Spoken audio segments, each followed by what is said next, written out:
Hello and welcome to another episode of the DevRel Book Club.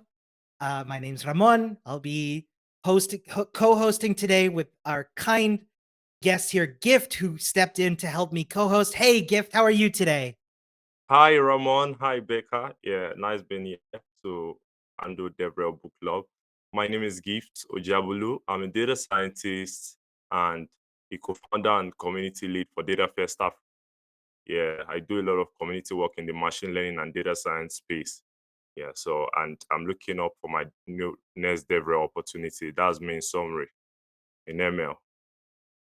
That's amazing. Yeah, folks, if you're looking for a data science and ML community lead or DevRel, please hit up Gift.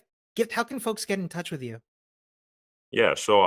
Give to Jabulu underscore on Twitter, or you can just search Give to Jabulu on Google. You see my GitHub, my LinkedIn, and my Twitter accounts. There's a lot about me on Google. Yeah. Fantastic. Well, thank you. We'll put links to that in our show notes. But today you will be joining me as co-host. Thank you once again.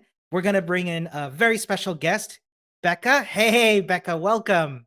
How Hey, are thanks you so much. doing? I'm doing really well. How are you doing? Yeah, excited. Yeah, Bekah, why don't you tell us a little bit about yourself?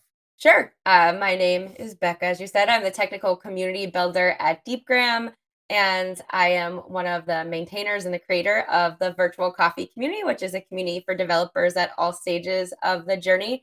And I'm a non-traditional, I have a non-traditional background. I spent 10 years teaching college English before Wow. moving into tech. And so I feel like I've brought a lot of what I learned as a teacher into my career now in DevRel. And so that's a little bit about me.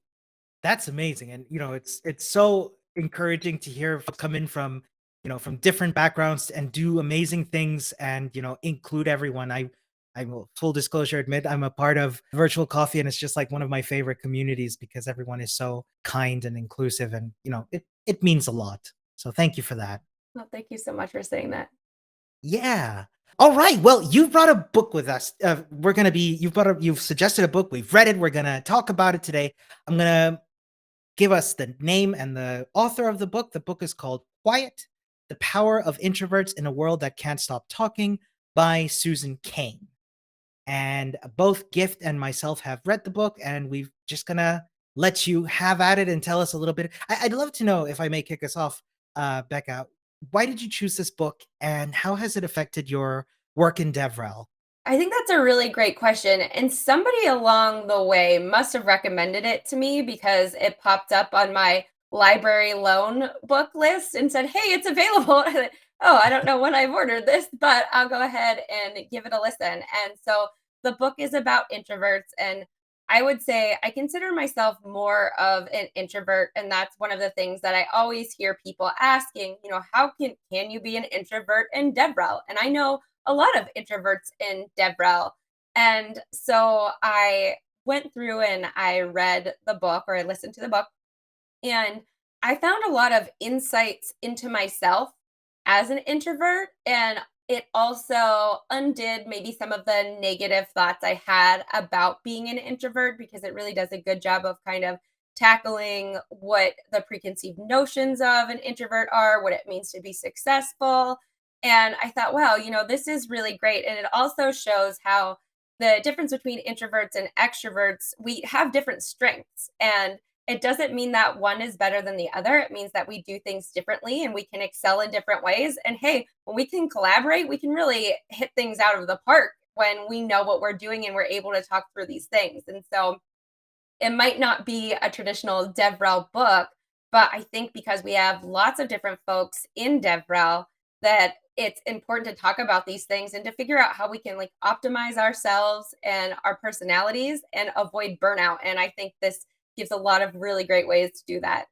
Yeah.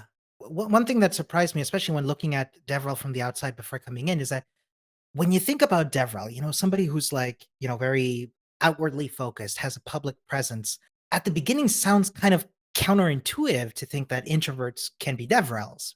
And the book, I think, does a really fantastic job at sort of like outlining how this isn't the case, even though it's not, as you said, it's not a DevRel book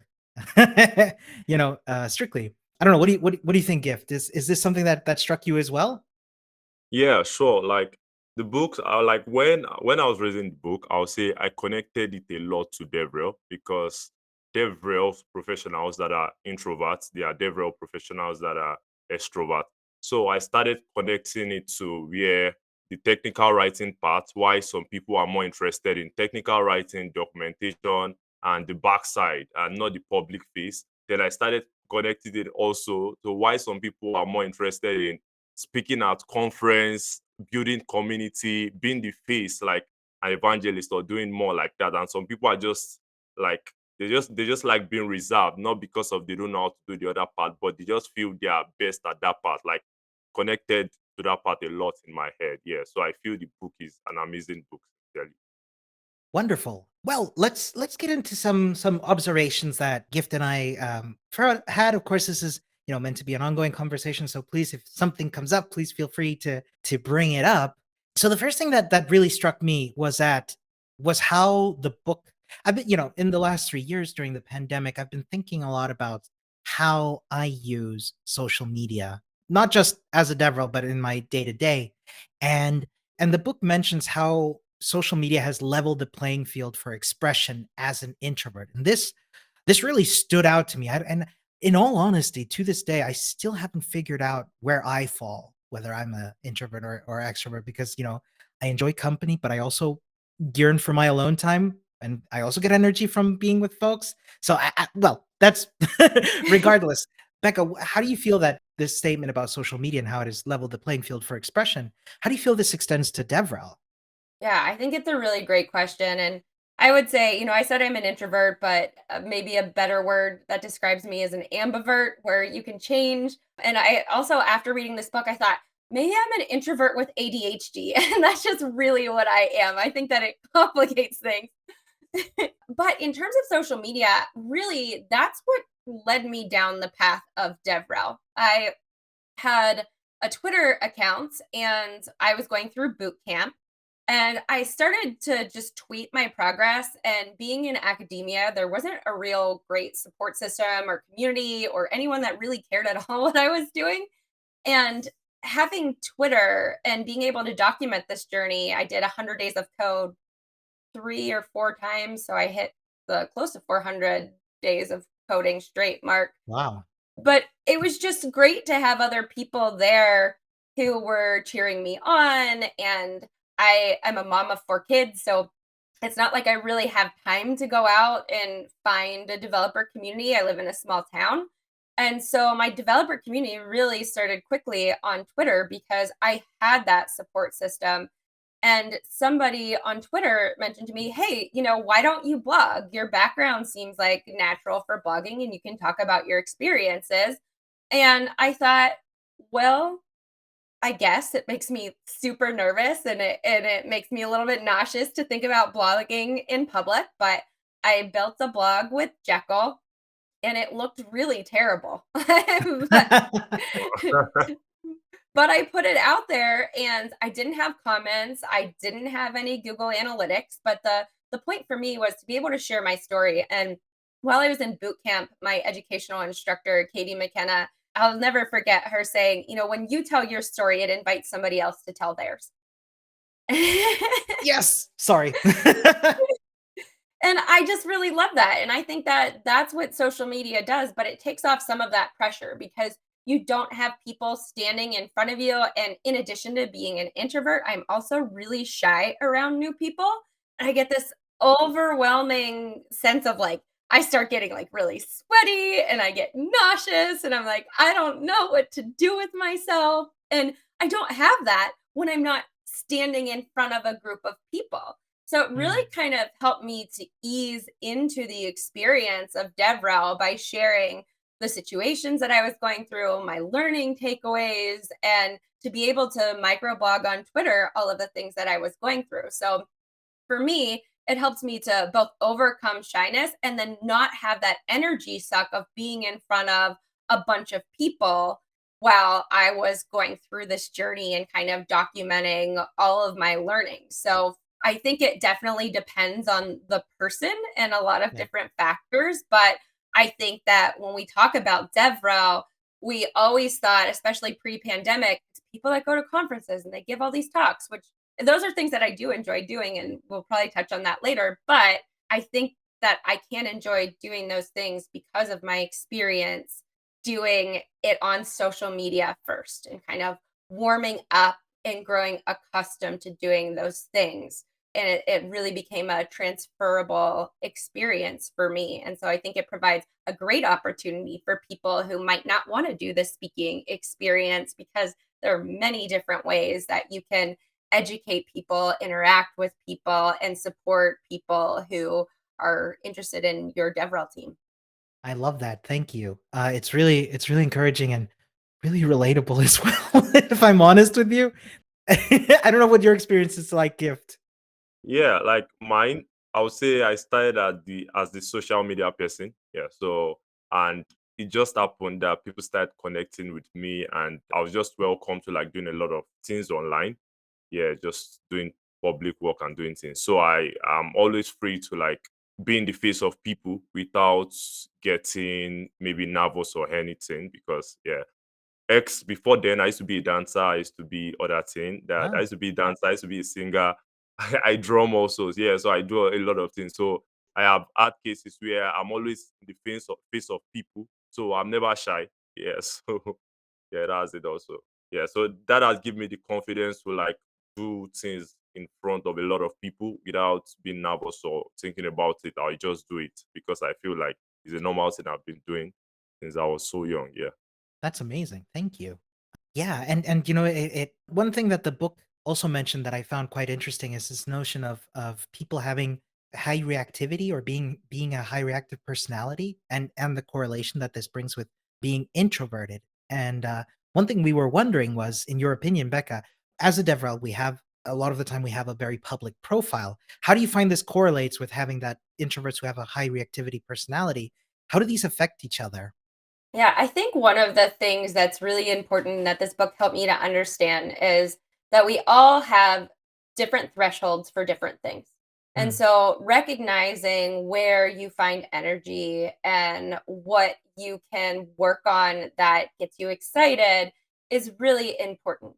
And so as you are working through this process, there might be things that are hard for people who have high reactivity. Maybe it's too overwhelming, but it's still part of your job.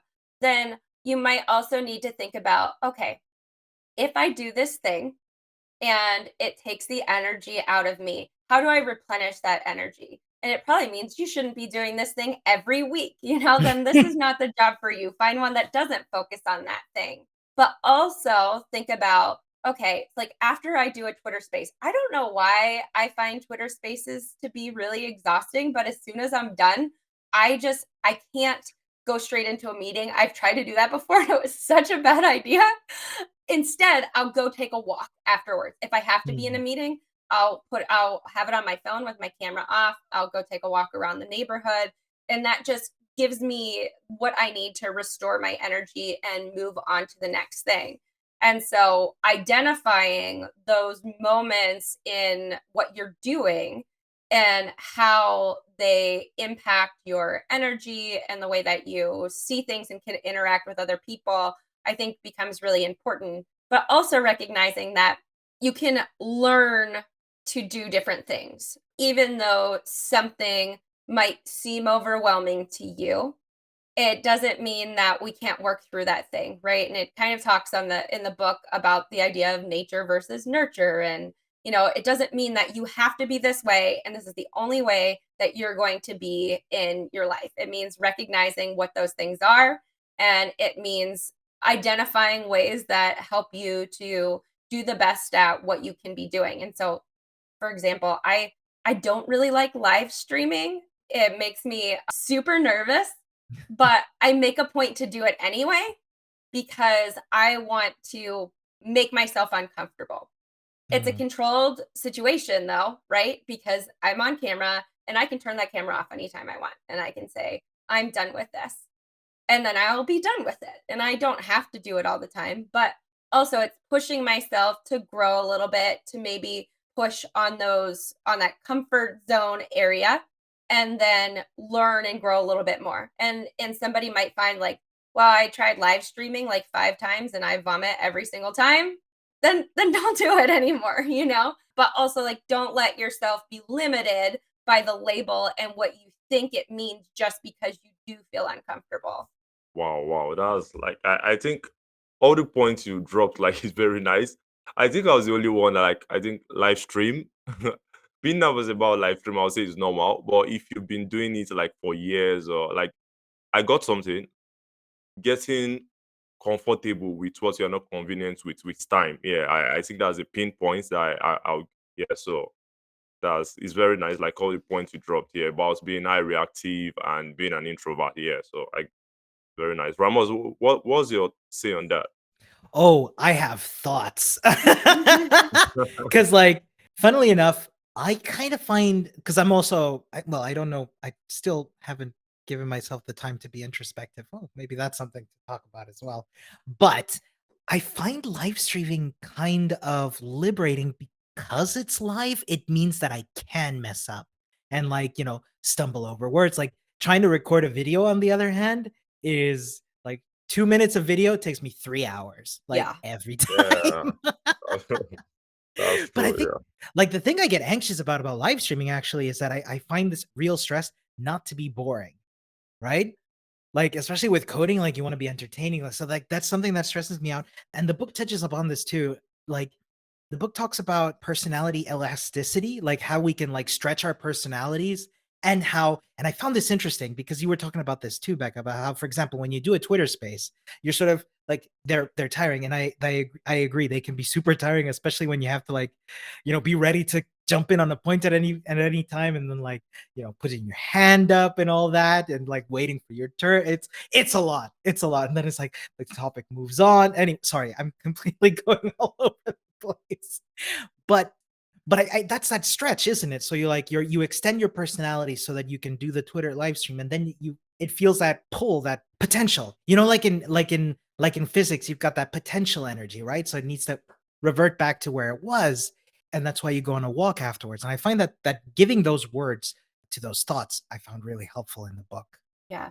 There's one other thing I wanted to mention. There's this part in the book and it talks about how it says, so it was talking about this study that was done by Kagan, and it said high reactive types are more like orchids. They wilt easy, but under the right conditions can grow strong and magnificent.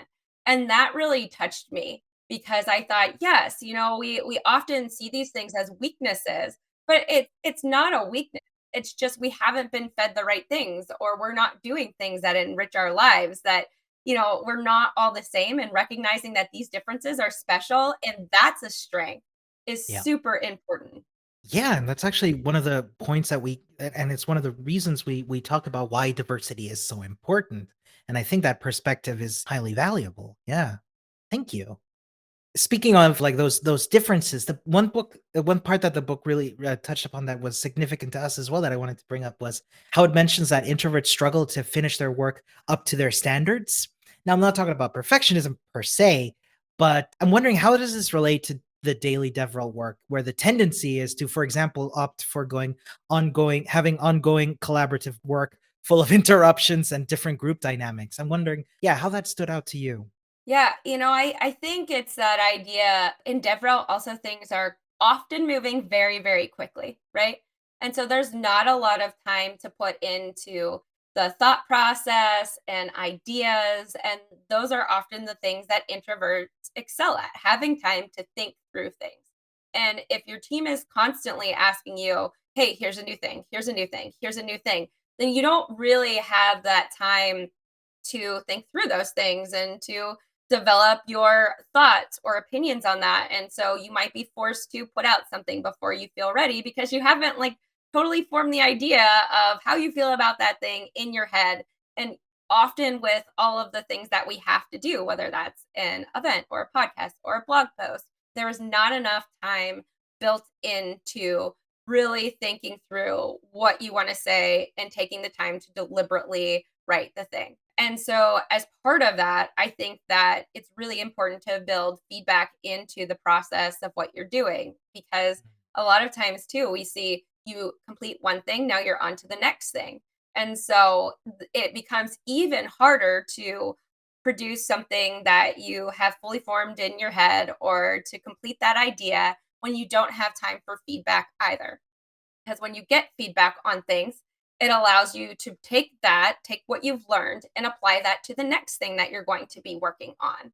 And then you're learning and you're growing from that. And so if there isn't that time, if there cannot be that time to build into fully understanding what you're going to be doing, taking the time to put out a piece of work that you really have developed an understanding of and a depth of knowledge and satisfaction, then you need to build in that feedback time to say, okay, hey, this is how can I improve the next time? How can I get some forethought on what I'm going to be doing and bring those ideas all together as you move forward and really tie in the paths for the community too?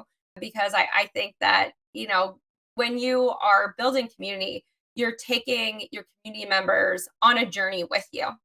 And if you don't know where you're going and you keep hitting dead ends, then it becomes really hard. Your community members aren't going to follow you after a while, right? Like if somebody took you, they're like, hey, we're going to go on this trip, and they just keep going dead end after dead end and turning around doing U turns, then at some point you're going to be like, all right, like, I think I'm just going to go find somebody that has a better map than you have, right?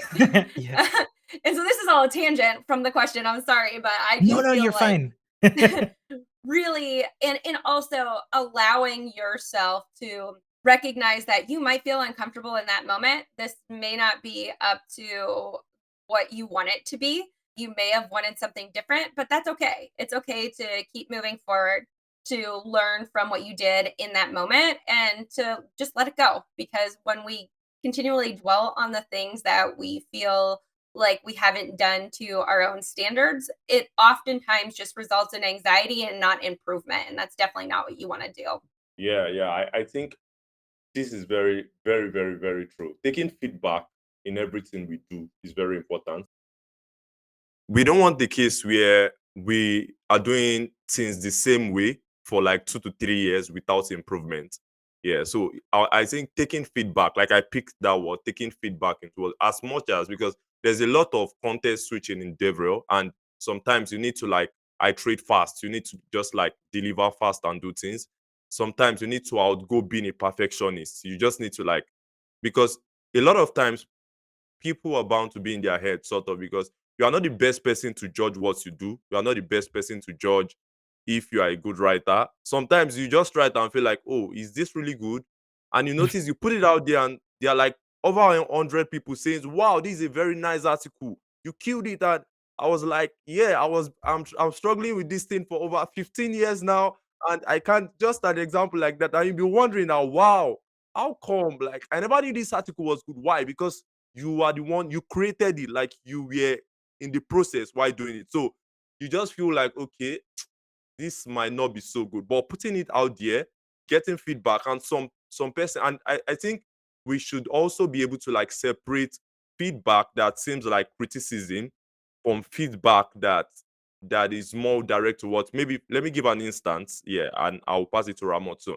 An instance in cases where like maybe I write and I give like write, okay, let me get, I'm holding a Twitter space, for instance, now. Maybe I had a Twitter space and someone was like, oh, you talk so fast, and yeah, like you talk so fast and I'm not like getting what you are trying to like communicate with me.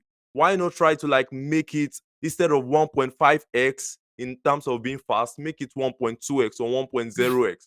You get, now you don't have to take that as maybe a critics. You have to like ponder on this feedback, because the funny thing is, I will always say people in the UK talk faster than some people in some continents.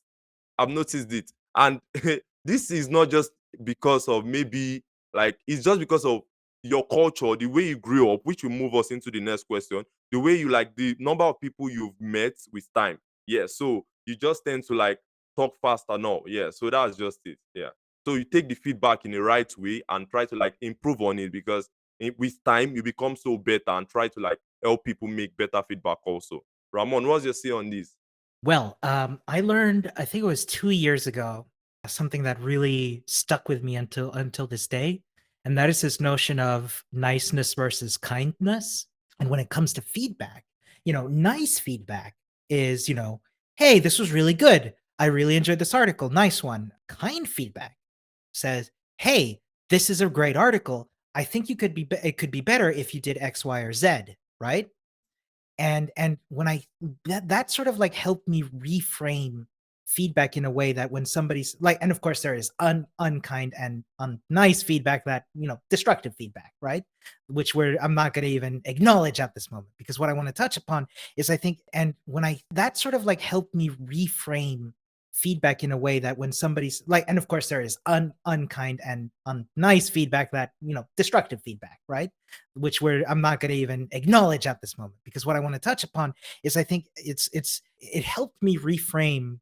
Like, this is why I always try to offer constructive feedback, even though something might seem really magnificent. Just try and like offer different avenues for how something could go. For example, how, say, an article could be broken down differently, or say some slides could have a different way of complementing a talk, this sort of thing. I find it really like being on the receiving end of that. And I'm somebody who is I still to this day I can't figure it out, but I know I'm sensitive to feedback, right? When somebody's like, okay, here's some, like, when you're like on instant messenger or something, and they're like, all right, I've got some points of feedback, and I'm like, all right, bracing myself, like, okay, here we go. Right? So like reframing that to be like, this is something that somebody's doing out of a kindness, really helped me take that better. I'm not sure if that was all not too much of a tangent, but I thought it was really interesting. And actually, Becca, something else that you touched upon that really like spoke to me was about, talking about like, you know, leading a community, how when paired with being an introvert can be really scary. I again, in my introverted side, maybe I am a bit of a I've thought about whether I'm an ambivert as well. Yeah, the thought of leadership can be really scary, because you want to do good for them. You want to lead them. You don't want to end up in those dead ends. And so, like, bringing back the whole notion of elasticity, I think it's important to know where those strengths are, to grow out of them. I think, push, like, know what the breaking point of that elasticity is as well, super important. And to know, like, where to be kind to yourself, and know where to slow down as well on the pushing. Yeah. Thank you. This has been really wonderful to think and talk about. Well, Gift, you also touched upon something that I wanted to bring up as well, and that is this notion of, and the book talks about this as well, how differently we perceive what the merits and demerits are in different cultures of introversion and extroversion. And I wanted to know, Becca, how this portion of the book that talk about how different cultures react to these notions, how this affected your DevRel work as well. Yeah, I think as DevRel people, it's really important to think about everybody that you're representing, right? All of the people who are out there and that you're interacting with. And I don't think that anybody's not in a global world in DevRel anymore, right? And so oftentimes we limit our knowledge and understanding to our own experiences. And if we're really trying to be welcoming and supportive and understanding, then it's important to understand about other cultures and to think about how they perceive different things and what that culture is like. And one of the examples that they gave in the book talked a lot about introverts in other cultures being very quiet and listeners, and how that's allowed them to excel. And I think that was a point that I need to go back to and revisit, because I really love what they said about, listening and allowing you to ideate, but to really understand those people who you are talking to. And to be honest, listening is not one of my strengths. I think it's the ADHD in me. Like, I always just want to jump in the conversation and go off on tangents and just like go for the ride. But really recognizing the importance of that quiet persona, and then also ensuring that you can reach out to them and say and recognize, like, well, that person's been quiet. I wonder if they have something to say, and to represent that voice and offer to them, like, hey, do you have ideas on this? Because maybe there's just been no space built into the conversation to allow them to be a part of the conversation. And it takes me back to this idea of the Pac-Man method, which is The one of the first things, so the very first conference I went to, I was learning how to code at the time, and I felt like really unsure of myself. It was at the conference with my husband, who's an engineer, but I was just learning. I was a mom of four, and I just felt like maybe this is not the right place for me to be. But one of the people that I met at the conference, Kyle Shevlin, he explained the Pac-Man method to me very early on when we got there. He said, everybody was talking in this group, and I came up and he said, let's make some space. And the Pac-Man method is, let's always have a space in the group for one other person to join in. And so if you're not familiar with Pac-Man, it was like this video game in the 70s, maybe. It's like a little circular guy who had his mouth open, right? So it looks like, I don't know, a circle of cheese with a piece cut out. And so that mouth that's open, that's making space for other people. And I think that, as introverts, it might feel hard to join in conversations anyway, because you're not naturally inclined to be part of a big group of people. And if there's not space and you're trying to like force your way in there, that could be even more overwhelming. So being a part of a DevRel team and making sure that you are representing all the voices, giving people a place to share, to feel welcome, and to participate in ways that are meaningful to them is really important. And the Pac-Man method doesn't just have to be at a physical location at a conference, right? Like, there are plenty of ways to do it virtually as well. And I think that as DevRel folks, that's what we need to be thinking of. Like, how do we allow space for other voices and not just use our own experiences to inform the way that we do things? There's always that growth in understanding that needs to happen to make sure that everybody feels supported, and to also make sure that you're doing your job the best that you can. I love that. I am such a huge fan of the Pac-Man method. It's started popping up like at the conference. Like, I've been going to conferences for a very long time. But I started noticing them around about 2016, 2017, and it's just been a joy to see because when I started going to meetups and events, I was that person. I was that person who was like terrified to go up to a group because, especially strong group dynamics can be scary to approach. So having that inclusive approach, and now, like, by now that I'm a little bit more familiar and can run on, I sometimes jokingly say I run on anxiety at events. Like, I will Oh, go out. I feel Yeah. that. Yeah. Like, now I go out of my way to be like, even if somebody's like a little bit further away, like considering, I was like, hey, come join us. What's your name? What are you up to? And like stuff like that. I find that really encouraging, and of course being respectful of folks, not forcing anybody to do that. And I find that, as you go to different events, you notice, especially around different parts of the world, you notice how important it is to be mindful of these things. Gift, I'd love to know, what's that like for you?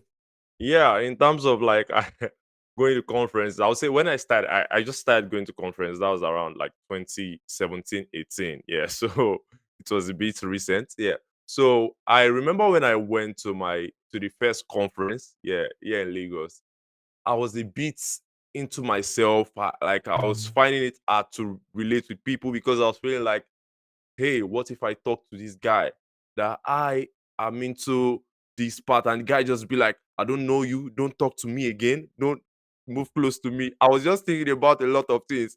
So I was just like, oh, I don't know how to relate. So that's how that conference passed. But with time, I started noticing that I just find the interest and listen to what they are talking about before I come into the conversation. Like, maybe I approach someone and I see the person is talking to someone about something interesting, maybe about Android development, even maybe I don't have a deep knowledge about that. Then I can just bring something relating to that part and try to like interact with that person. And I see people in the tech community are a lot of people like I've made in the tech community are they are free to they welcome people like regardless of their level, regardless of the stage, without 25 years experience. Like, you see someone with 20 years experience welcoming a 6 months, someone with 6 months in the field. That's something very nice. So you should just get out of your shell and try to interact with people and not overthinking things in your head. It's not that bad, right? Yeah. Yeah, it's such an important reminder I find it's such an important thing to remember that we're all human beings and we've all got our stuff going on, and like, we're all fine. We're gonna be okay and all that. Yeah, no, this has been really amazing. Thank you. I do want to be conscious of your time and start to wrap up. But Becca, is there anything else that in the book that stood out to you that you maybe wanted to bring up as well? So I really like the story of Eleanor Roosevelt and FDR. And so the kind of short explanation of this is Eleanor Roosevelt was an introvert, and I would say a shy one at that, where her husband was not, was the opposite, right? And I think that one, opposites attract, but also it can be challenging, right? To work through those things. But one of the things that they did, they were able to finally come to a situation where they could be multipliers for each other. Mm, And so it's funny because I think any best friend I've ever had has been an extrovert, like with a capital E. And initially, I've always been like, who is this person and why are they talking to me? Like, why? Why do they keep talking to me? And like, just because I am like very internal and I like to think things through and take things slowly as I meet new people. And they're like, what's your life story and tell me that you'll be my best friend. I'm like, I don't like, wait. I didn't agree to that yet. I was just saying, like, but in the end, I ended up being best friends with these people because of the ways that they pushed me to grow. And also like we were able to learn from each other. And kind of when you're able to do that and you fall into sync, you can see how much you learn from each other, how much more impactful that you can be together. And also, I think you're a lot more almost accommodating. Like you see the other person and you recognize like, wow, this thing that you do might make me feel uncomfortable, but you do it so well and you make such an impression. And that's not something that would come naturally to me because I don't understand that. That's not my natural inclination towards things. But not everybody is an extrovert and not everybody is an introvert, right? And yeah. so learning that you can do these things together and that you can reach a much wider group of people like Eleanor Roosevelt and FDR did once they kind of realized that they both had these strengths, then they were able to touch so many more people and to reach out to a larger group of people. And so this is actually one of the big things that the book has me thinking about, like how can I work with other people who are not like me, who have different takes on things, and how can we kind of support each other through this cycle of whether it's community building or content creation or whatever, how can we work together to really power each other up? And I think that that's going to get you a much further distance than trying to do it by yourself or going against your natural inclination and burning yourself out. And so I think that a lot of what the book talked about, I also took to this is how I can avoid burnout as an introvert who is in DevRel, because now I understand these things about myself and I understand how I can work with other people a lot better.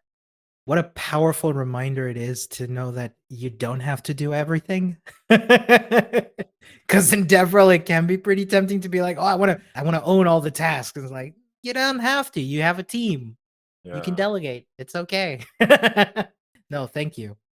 Fabulous. Well, can start wrapping up. I just want to say thank you to you both again. Becca, where can folks go and find you? Where can they learn more about what you're up to? And how can they get in touch? Yeah, so I am pretty much anywhere I am. I'm Becca HW. So it's Bekah and then another H and then a W.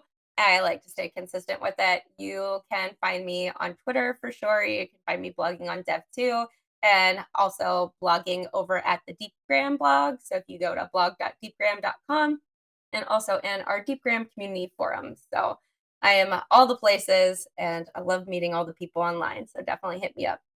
That is wonderful. Well, I think we can start saying goodbye. I just want to say thank you both once again. This was such a joy. Gift, thank you Yeah. so much for joining in today. Yeah. Thank you, Ramon. Thank you, Becca. Like, I'm happy to be here. Thank you so much. Yeah, thank you both. And I wish you the best day. And to everybody listening, all the best to you. DevRel Book Club.